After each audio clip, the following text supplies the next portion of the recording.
Tomb Raider, The Angel of Darkness. Adapted from the novelization by J.R. Milward. Based on an original story by A. Murti Schofield. With J.R. Milward and Adamm Khuevrr. With music by Peter Connolly and Martin Iverson. Episode 7.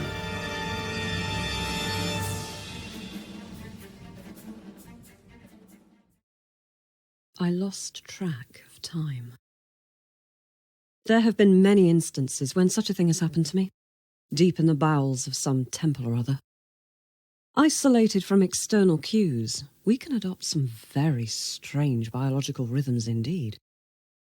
I knew it couldn't have been more than an hour or so since I'd entered the Hall of Seasons, as Maggie so poetically named it. But things like open air, skies, and cities began to feel like they belonged to another world. My hand cupped an off-white crystal, hefting its weight before placing it into its socket. The images surrounding this alcove were serene, dreamlike, clouds and the changing hues of the horizon. What utter bullshit. I had bruises everywhere it was physically possible to get them from recovering the damn wind crystal. It had involved treacherous leaps from the tops of poles cut from ancient pines, bending and creaking above a terminally deep pit to reach a narrow ledge where the crystal rested. Gusts of gale-force wind from completely random directions had assaulted me as I'd made each jump, funneled from the mouths of monstrous stone heads ranged around the walls. They had reminded me of Chinese temple dogs, right down to the rankness of their breath that sought to buffet and unsteady me. My ears still ached from the creaking of the poles as they swayed underfoot, like the ghost of a tea clipper running full sail through the Straits of Magellan. I was shivering and queasy when I returned to the hall and placed the crystal next to its neighbours for fire and water. Water. At least there I had been fortunate. Those dank and dripping chambers would have posed much more of a problem if their traps hadn't rusted into immobile lumps long ago. It had taken a lot of patience and all my training in deep breathing, but at least I hadn't been skewered, bent or crushed by the arrays of menacing spikes and blades. A few forlorn-looking fish had been the crystal's only guardians, but I still couldn't shake off the feeling that my every move was being watched. The cobalt blue stone shimmered in its socket as I scanned the alcoves, and returned once more to activate the final doorway.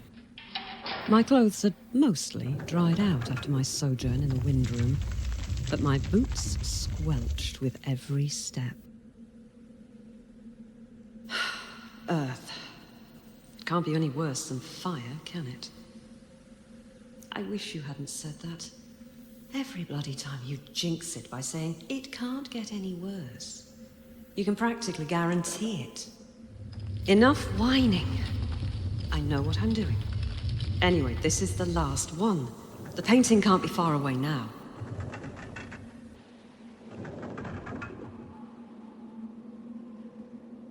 Dust motes swirled in the rays of light from the hall, guiding my way down a set of shallow steps into the largest room I'd seen yet. Bigger than the other elemental chambers, or even the main hall. The air was chilly and fetid with the smell of an old grave. I froze, almost swallowing my tongue. A giant towered ahead of me, across an acre of tiled floor. Its gaze was fixed upon me, its shining black eyes filled with demonic intelligence. Vast wings stretched out to its side, and its lordly head was crowned by two curling horns. Twin globes of flames sputtered and smoked in its outstretched hands, the ash drifting up and veiling the creature's snarling face in haze. Only then did I realize it was a statue. Uncertainty gripped me, although my fear eased considerably. Years ago, I'd fought a bull Tyrannosaurus. Don't ask. A predator 3 times my height that could have cheerfully swallowed me whole. But he would have looked as ludicrous as a Yorkshire Terrier next to this monster. My inner voice, as always, swooped in and lent me her courage. Steady, girl. Take it nice and slow. There's no reason to expect it to come alive, just because it looks so lifelike. See? There's the crystal, down there between its ankles. You just need to ease... Watch out!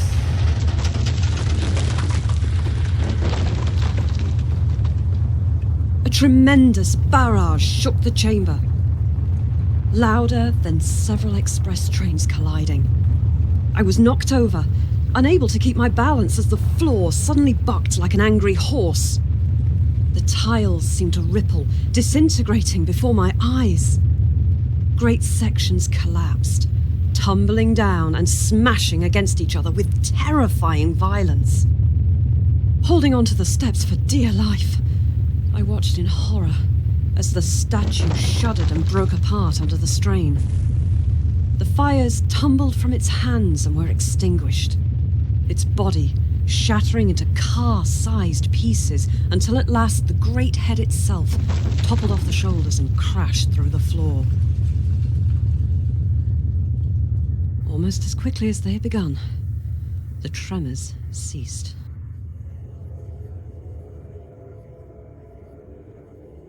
I stood, brushing myself off, and struggled to see through the dust cloud that hung over the remains of the floor. Great rents and fissures had torn it apart. Unsettling sounds echoed from the depths, as though the remains of the once grand chamber were being welcomed and tormented by the denizens of hell. Oh boy.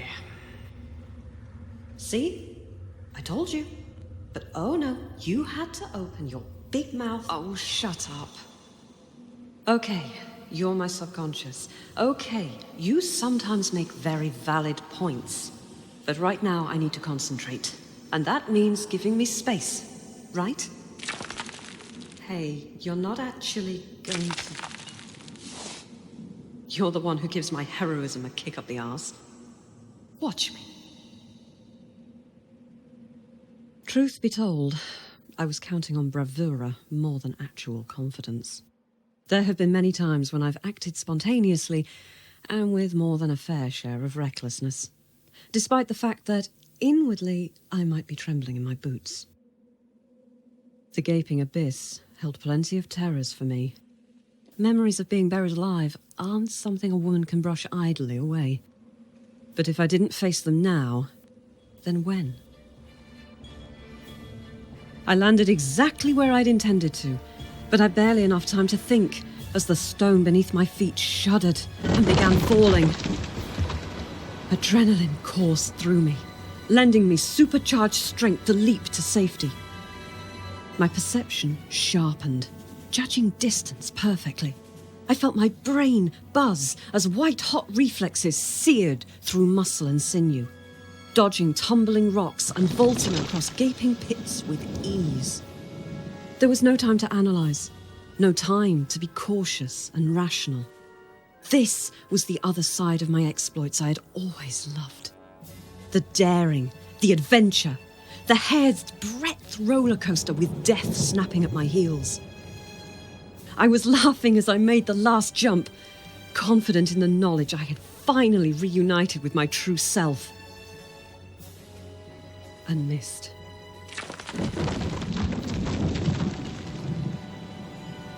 My fingers brushed the last column, but I simply didn't have enough momentum to reach the other side. I screamed, scrabbling the air in my sudden terror, feeling the chasm yawn open to devour me. I don't know how I grabbed the outcrop, or how such a tiny ledge held my weight. The earth's trembling vibrated through my fingers, my palms becoming slick with sweat. I was choking on the dust that seemed to be swirling everywhere. Quickly, girl, before it collapses around you! No. No, not again! You're dead! No time! Your hand! Lara, give me your hand! Werner!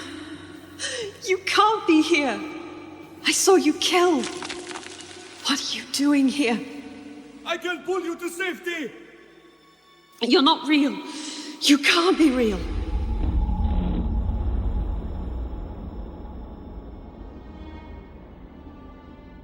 A shape stirred in the gloom. I felt a hot wind embracing me, smelling of the desert and painful memories. Lara. You again. Why are you doing this to me?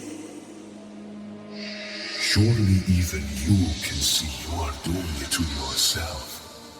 I don't understand.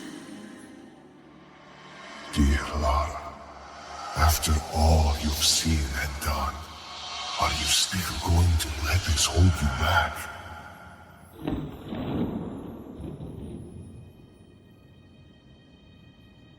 I was standing upright on the expensive parquet floor of Werner's apartment, watching my mentor argue as the thunder rumbled outside. 5 Obscura paintings for a client called Enix. His frailty and fear dawned on me with fresh empathy, as I saw my earlier self growing more and more bitter, cutting herself off from his distress. Please, you've got to help me. For pity's sake. I'm going. Egypt, Werner. You walked away and left me. There was no pity then. Get out!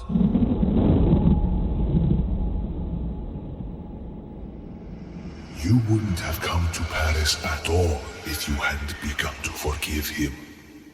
You think I'm hunting his killer as we speak? Of course I've forgiven him. Indeed.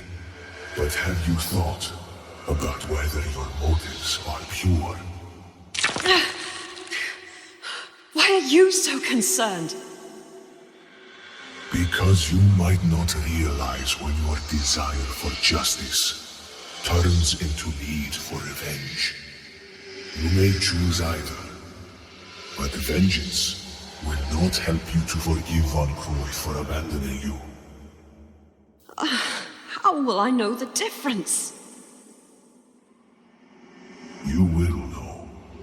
Your healing is going well. By the time the choice comes, you will know. The rock beneath my fingers solidified. I opened my eyes and swung myself up the last few inches, pulling myself to solid ground, just as the last of the columns tumbled into the depths. My heart was pounding. Sweat clung to me in a clammy, dust-coated second skin as I lay, regaining a measure of control after the rush of hormones.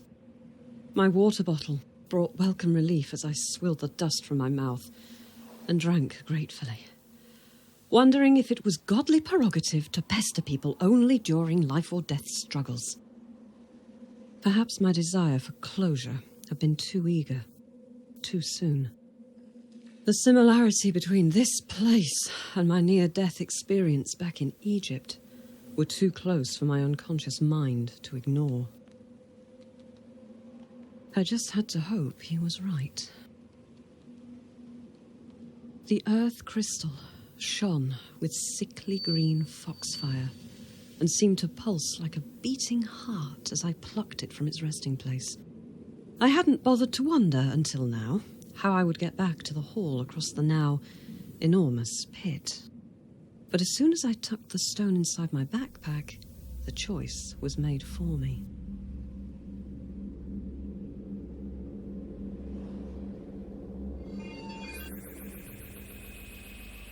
crystalline chiming filled the chamber, swiftly growing in volume until, to my astonishment, the abyss dissolved in churning mist the colour of maple syrup. Fragments of stone rose from the haze and swirled in formation like a flock of starlings until they arranged themselves into a new floor, even more grand and elaborate than the last one. Cautious, but inwardly fascinated, I crept forwards and tested the nearest edge with my foot. It held my weight. You know what you said earlier about impatience? Well, it certainly seems a good piece of advice. I've got another one for you, Maggie. He who hesitates is lost. To my eternal surprise and delight, the floor did not collapse and plunge me to a violent death. Relief washed its cooling balm over me, as refreshing as stepping into a tropical shower. In retrospect, I should have known better than to let my guard down.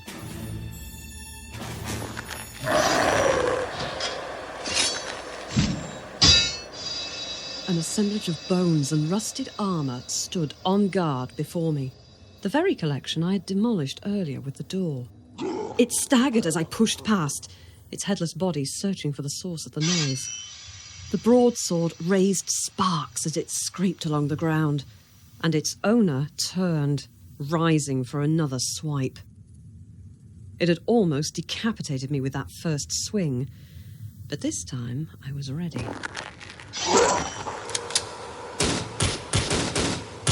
I popped a dozen shells into its torso before it could complete the manoeuvre. Decent 9mm rounds this time, not the expensive shock darts. With an unearthly wail, the body tripped backwards and fell. Pieces flew everywhere, with a noise like someone dropping an accordion. I felt like laughing. It seemed I still had my touch. My foot nudged the pile of bones, and for the first time I noticed the arrow-like emblem sewn on the surcoat. The Lux Veritatis. It looks like the same symbol in Werner's journal, doesn't it? Must be some sort of reanimation curse. Everyone seems to have their own brand of it to discourage people like us. Not that it works. Oh, so suddenly the love of violence makes a comeback. Shall I tick it off the list? You know as well as I do, Maggie, that museum guards and police are one thing, and undead fiends born of unholy magic are quite another. Now be quiet and let me focus.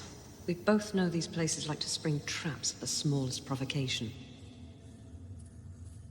We both held our breath as I fitted the crystal into its socket.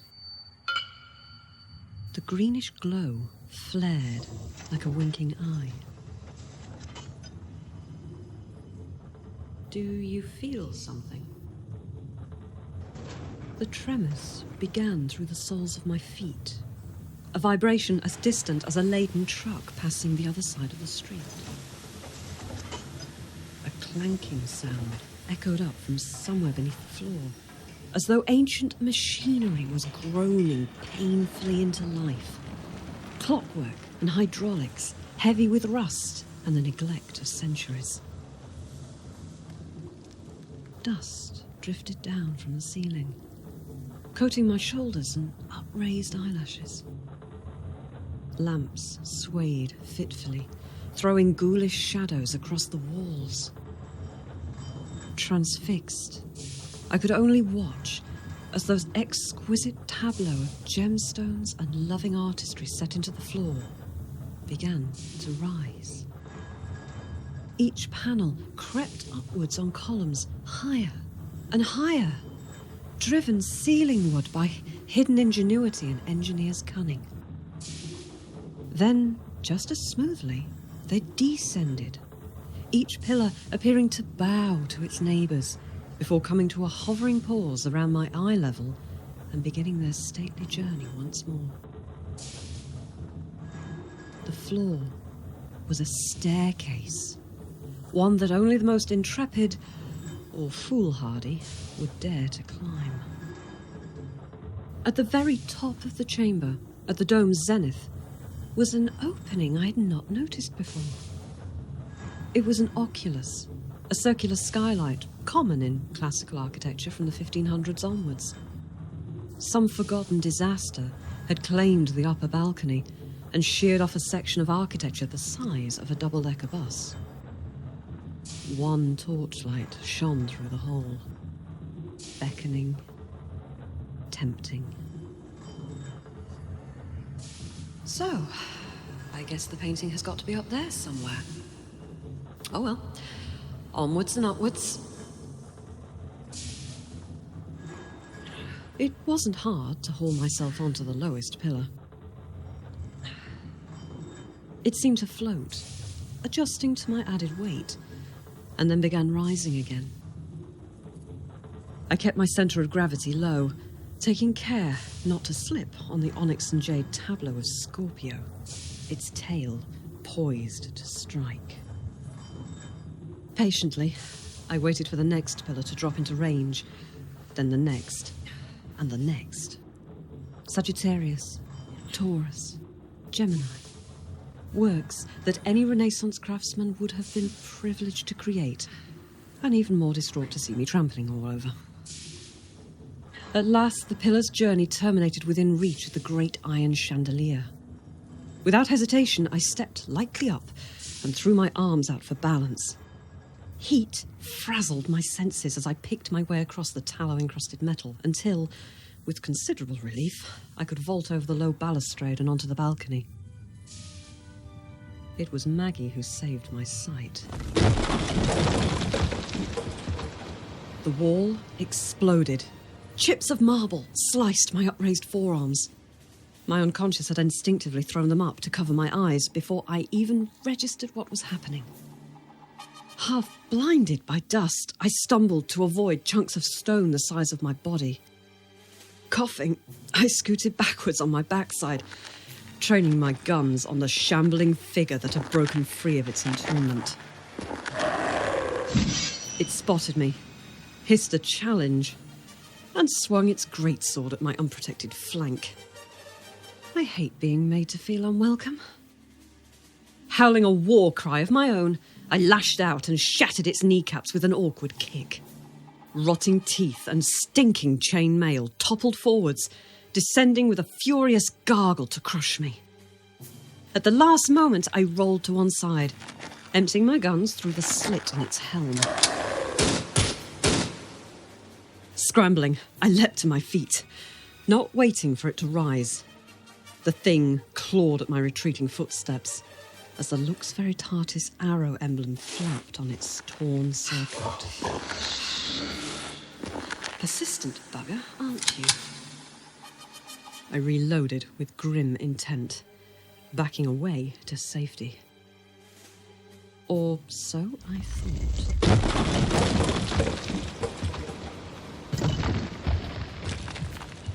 As if the night's growls had been a signal, the stone walls along the entire length of the balcony rumbled and broke apart as more Lux Veritatis guardians emerged from their slumber. In seconds, the sweeping crescent of the balcony became littered with hunks of masonry.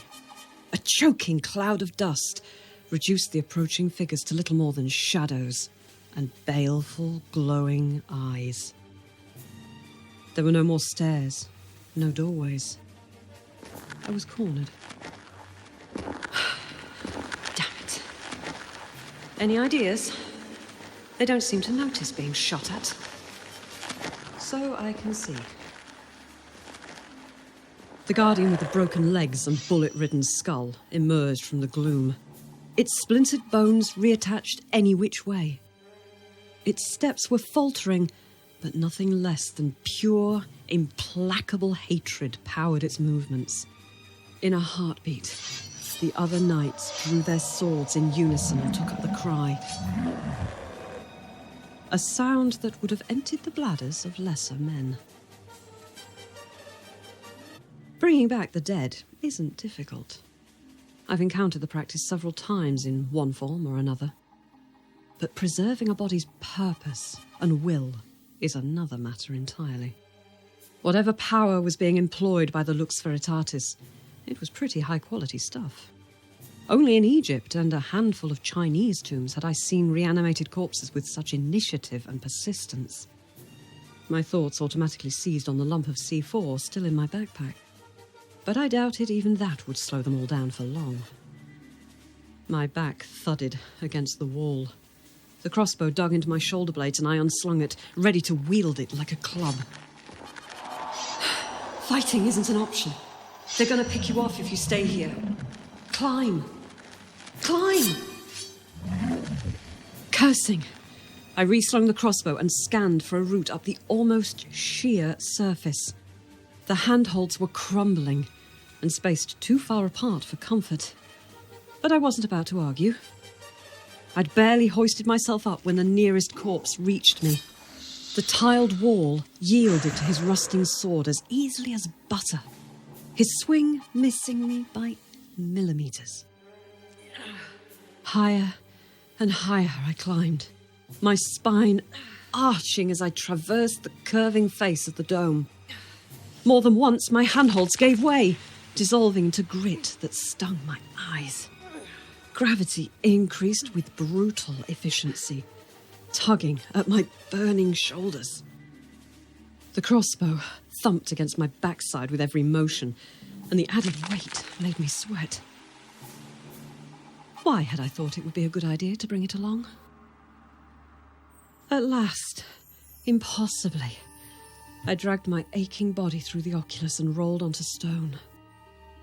Wonderful, cool, solid stone. Never again. Never again. Well, at least we're better off than that lunatic with the diary. Maybe. I allowed myself a rueful smile. It was sobering to feel the difference in my body. 2 years ago, I wouldn't even have broken a sweat for a climb like that. Still, there was no sense in being overly critical. I had survived, and my enemies were now fruitlessly venting their frustration instead of hacking me into bite-sized pieces. That was definitely something to feel thankful for. While I paused to catch my breath, I suddenly felt a deep relief that Werner had not attempted to retrieve the painting himself. It would have been suicidal for a man in his condition to even contemplate gaining entry into this tomb, let alone defeat its guardians. Once, perhaps, he would have done so, and hired a battalion of thugs to do the dirty work for him. However, with his perceived need for secrecy, and the terror of Eckhart breathing down his neck, not to mention his physical frailty, it would have been unthinkable for the old man to even try. My heart softened. Regardless of our history, he'd done the right thing, asking for my help. The space above the oculus was a low-ceilinged, narrow hallway choked with cobwebs. The only light came from a flight of steep stairs, a single torch that only seemed to make the shadows deeper. After my experiences of the chambers below, I was surprised by such incongruous simplicity. Perhaps I'd come to the wrong place. At the top of the stairs, however, I realized my doubts were unjustified. I felt like I was stepping into the nave of a Gothic church.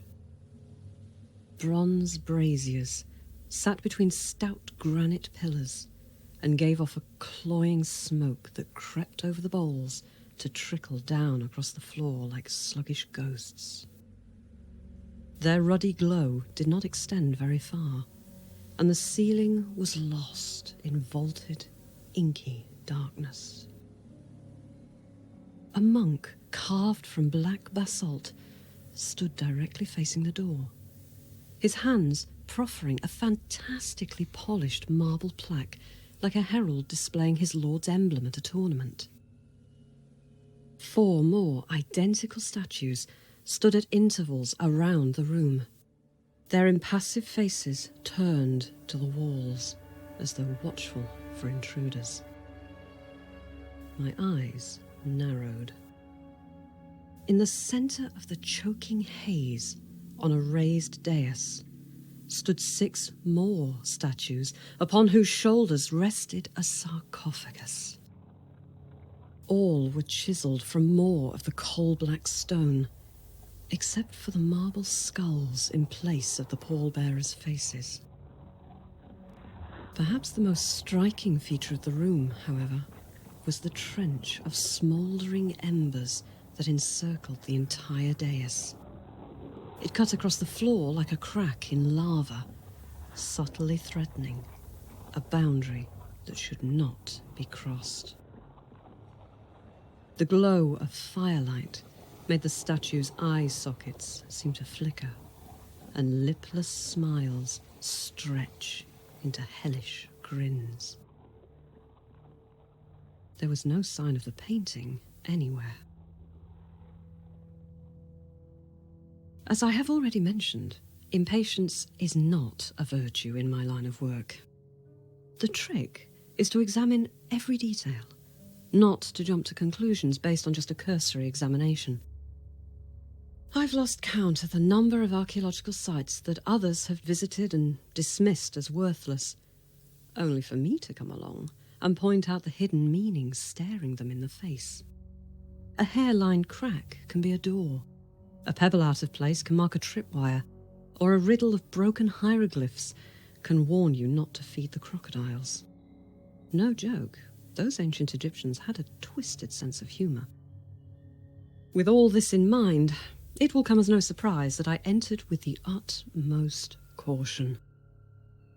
Surprisingly, all the statues' plaques were blank, with nothing to suggest identity or purpose. The sarcophagus was a different matter. Words were carved into the sarcophagus's flanks, under a light covering of dust that I easily brushed away. Brother Obscura, 1445. That's the monk who was supposed to have painted over the original Obscura paintings. I wonder if Khuevrr knew he was buried here. The rest of the text is in Latin. Ultra vigilis umbram, ecce veritas. Through the spirit of the keeper, behold the truth. What could that possibly mean?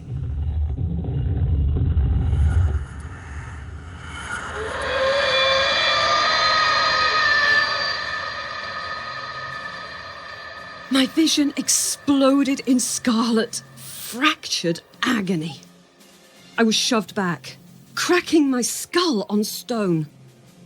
The temperature plummeted, freezing my eyelids shut.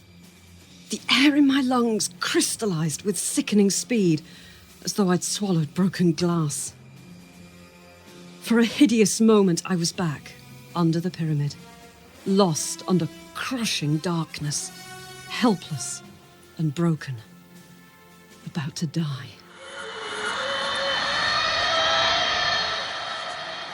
An unearthly shriek pierced my delirium, thrusting me back into full consciousness. I've done some things I'm not proud of, but I'm sure my afterlife wouldn't contain sounds like that. Something vaguely man-shaped blurred past, hovering just out of reach. Coldness emanated from it like a doorway into Antarctica. Frost clung to my eyelashes and numbed my outstretched fingers. Again, that eldritch scream crucified my ears. Like a demon who had unearthed the legal papers from the fall and learned who had sold them out. I avoided its touch by a whisker, banging against a pillar in my haste to get away. Stars exploded across my vision. The howling, wailing apparition sailed past, circling to the far side of the chamber. I came to, lying scant inches from the smouldering trench. Its warmth caressed me, thawing me out. I regained my senses, but one blinking mote of light refused to disappear. It was the plaque of the statue in front of me, its form suddenly alive with a twinkling blue halo. I shook my head, refusing to be distracted by concussion-induced hallucinations. But I hadn't imagined it. In the center of the radiance was a painting. The painting, capital P. The spectre circled toward me for another assault. The braziers went out, one by one, as it floated past, its unnatural aura sapping the flame's energy. Stupefied, I realized the truth. The fiery trench wasn't there for decoration or defense. It was a prison. The spectre couldn't sustain itself without the constant heat. I had a chance. For God's sake, Lara, just grab it and run.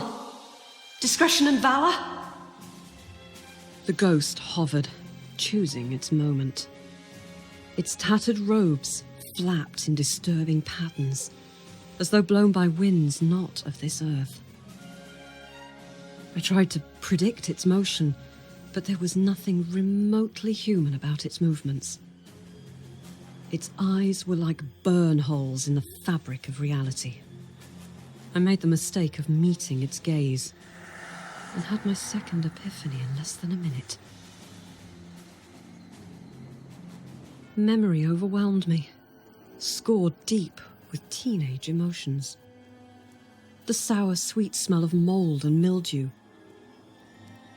The drip, drip, drip of rain leaking through rotting thatch. For the space of a heartbeat, I was thrust back to a dark and gusty night in a forgotten chapel, lost somewhere in the Irish Sea. I'd seen this ghost before. There was no time to think about that now. I tore my gaze away, angrily, pushing the thoughts aside. Maggie would help me understand the connection, if there was one, some other time, if I managed to get us out of here. I fainted left. My dodge turned into a roll, the spectre missing me by inches. A blast of cold pushed me to my feet, and I made a blind grab for the painting. My hand tingled as though electrified, but grasped at something solid. The painting was barely the size of Werner's notebook. Even as my fingers tightened around its frame, the ghost swooped down for another attack. I didn't look back. Clutching my prize, I dodged the statue, upending a brazier and scattering hot coals. A desperate leap took me over the trench's boundary, through the yawning doorway to safety. At the last moment, I pulled my long braid out of the way as the door clanged shut. The ghost's scream of rage must have been heard all over Paris.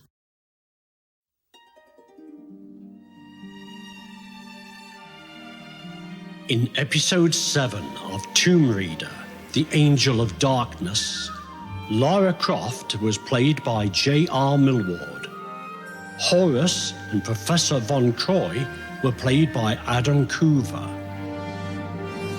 Written and adapted by J.R. Milward. Based on an original story by A. Murti Schofield. With music by Peter Connolly and Martin Iverson. Additional sound effects courtesy of www.freesfx.co.uk and the BBC. Produced by Stephen Milward. Lara Croft and Tomb Raider are the property of Crystal Dynamics and Square Enix.